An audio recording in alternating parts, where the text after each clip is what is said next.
जिल्ह्यातून आलेले आहे. माझ्यासोबत माझ्या आशा आलेल्या आहे.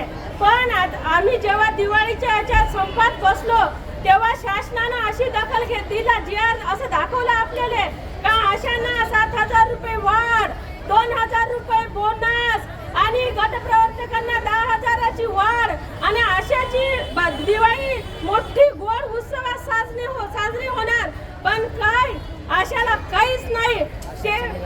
आशाची निराशा करून घेतली आपण आणि सर्व लोकांना असं वाटलं गावातल्या काय आता आशांना 15,000 पेमेंट झालं. सांगा त्या 15,000तले किती पैसे मिळाले आपल्याला.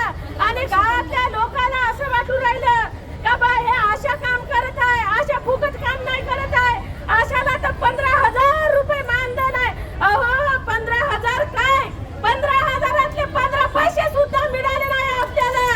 अशा सरकारने जेल काढण्यासाठी आम्ही यवतमाळ जिल्ह्यातून रात्रभर ट्रेनमध्ये बसून आलो आणि आम्हाला जागा सुद्धा मिळाली नाही ट्रेनमध्ये. कारण की आम्ही काही तिकीट बुकिंग केल्या नव्हत्या.